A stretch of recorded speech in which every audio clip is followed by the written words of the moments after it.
দেশে মশাবাহিত রোগের প্রকোপ বাড়তে থাকায় জ্বর হলেই ডেঙ্গু পরীক্ষার পরামর্শ দিয়েছেন বিশেষজ্ঞরা। গবেষণায় দেখা যায় চলতি বছরে গর্ভবতীদের মশাবাহিত রোগে আক্রান্ত হওয়ার সংখ্যা উদ্বেগজনকভাবে বেড়েছে। স্বাস্থ্য অধিদপ্তরের তথ্য অনুযায়ী গেল বছরের তুলনায় এ বছর ডেঙ্গু আক্রান্ত ও মৃত্যুর সংখ্যা বেশি। রফিকুল ইসলাম রলির রিপোর্টে বিস্তারিত।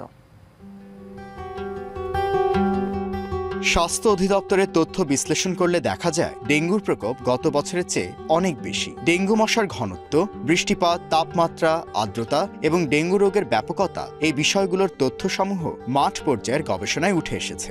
মৃত্যু এবং হাসপাতালে ভর্তি রোগীর সংখ্যাও গত বছরের একই সময়ের চেয়ে দ্বিগুণেরও বেশি বেড়েছে।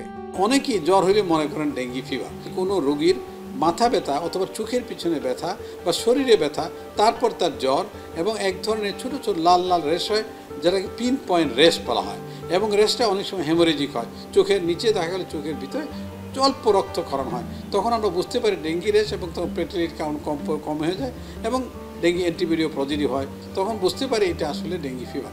তাই আমরা যদি এখন সংখ্যা নিয়ে চিন্তা করি, আমাদের প্রথম কথা হলো আমাদের বুঝতে হবে কয়টা ডেঙ্গি ফিভার, কোনটা অন্য কারণের জ্বর। এখন একটা সিজন, আবহাওয়া পরিবর্তন, ভাইরাল ফিভার হচ্ছে, তো সবই একত্রে মিলে এমনকি এই রোগীর সংখ্যা বেড়ে গেছে হসপিটালের। মানে এটা নয় যে ডেঙ্গু, তবে ডেঙ্গির পরিমাণ বাড়তেছে দিন দিন।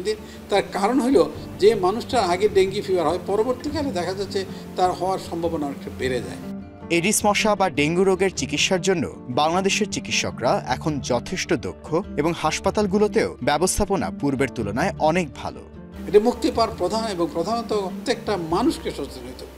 আমার বাড়ি ফুলের টবে দেখা যাচ্ছে যে লার্ভা হচ্ছে এডিস মশা, এডিস ইজিপ্টি যে মশার দ্বারা হয়, এটা আমরা লক্ষ্য করতেছি না।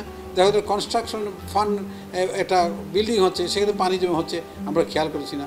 ডুবা নালা গ্রামে গঞ্জে কত জায়গায় আছে, সেখানে এই বংশবৃদ্ধি আমাদের সবচেয়ে বড় প্রয়োজন। তাকে ভেক্টর কন্ট্রোল বলা হয় মেডিকেল সায়েন্সে।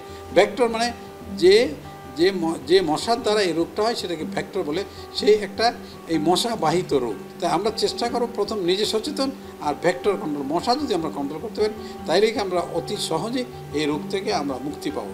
অতীত অভিজ্ঞতা কাজে লাগিয়ে সংকট মোকাবেলায় চাহিদার চেয়ে বেশি স্যালাইন উৎপাদন, ডেঙ্গুর চিকিৎসার জন্য প্লাজমা ও রক্তক্ষরণ প্রতিরোধী ওষুধ আমদানি এবং মজুত রাখতে নির্দেশ দিয়েছে সরকার।